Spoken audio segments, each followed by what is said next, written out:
कन्हैया कैसे आऊं रे कन्हैया तेरी गोकुल नगरी रे बड़ी दूर नगरी। कैसे आऊं रे कन्हैया कैसे जय हो नगरी रे बड़ी दूर नगरी। मीरा के प्रभु गिरधर नागर मीरा के प्रभु गिरधर नागर मीरा के प्रभु गिरधर नागर मीरा के प्रभु गिरधर नागर गिरधर नागर गिरधर नागर मीरा के प्रभु गिरधर नागर मीरा के प्रभु गिरधर नागर मीरा के प्रभु गिरधर नागर मीरा के प्रभु गिरधर नागर गिरधर नागर गिरधर नागर गिरधर नागर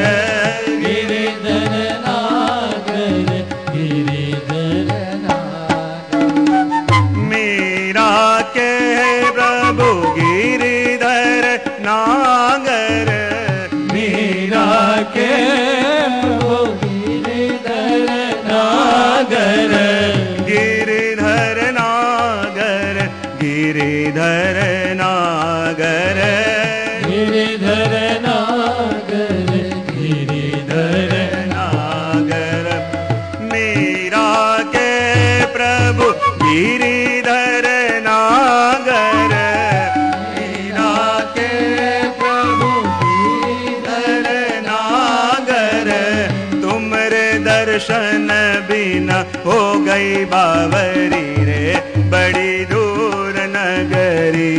हो तुमरे दर्शन बिना हो गई बावरी रे बड़ी दूर नगरी।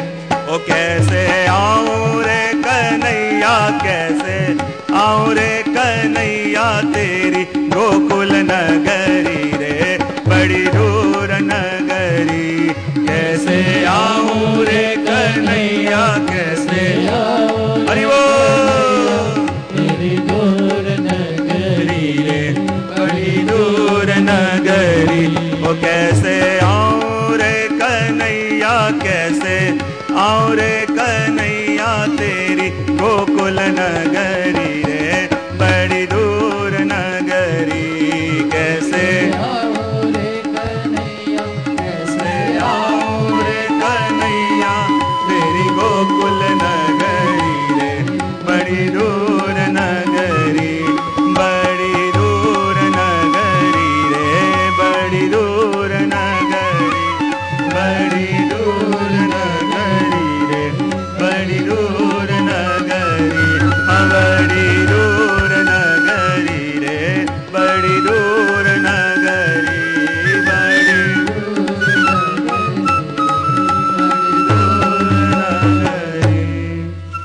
बड़ी दूर नगरी रे बड़ी दूर नगरी।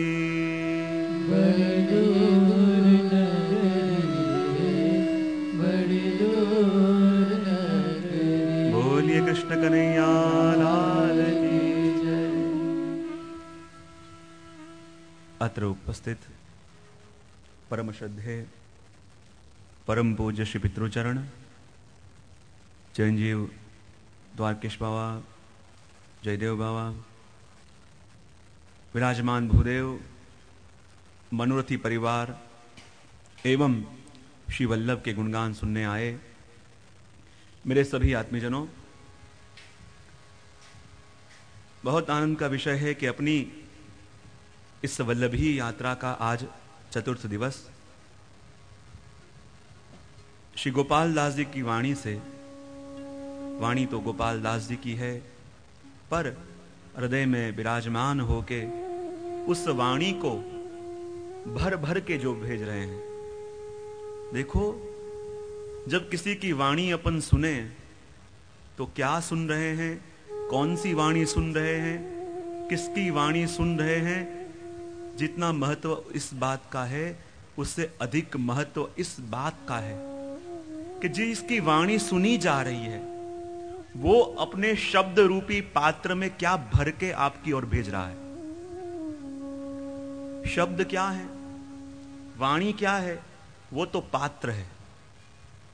तो पात्र चाहे एक ही हो, पर जिसके हाथों से पात्र मिले, जिसके पास जो रस हो, वो रस वो उस पात्र में भर के आपकी ओर भेजे। इसमें पात्र तो चाहे गोपाल दास जी की वाणी रूपी है, लेकिन उसमें जो रस भर भर के भेज रहे हैं वो उनके हृदय में विराजमान श्री गोसाई जी प्रभु चरण हैं। क्योंकि सिर्फ शब्दों का संबंध होगा तो वल्भाख्यान के आदि भौतिक स्वरूप को जाना, लेकिन शब्दों के अंदर जो भर के आ रहा है शायद दिखे ना भी।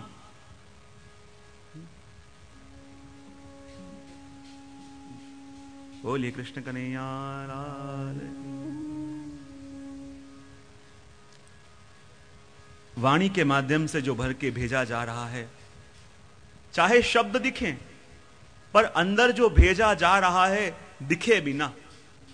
जैसे कैप्सूल लेते हैं ना अपन, ऊपर तो शुगर कोटेड पाउच होता है, लेकिन उसका महत्व नहीं होता, उससे आरोग्य नहीं मिलता।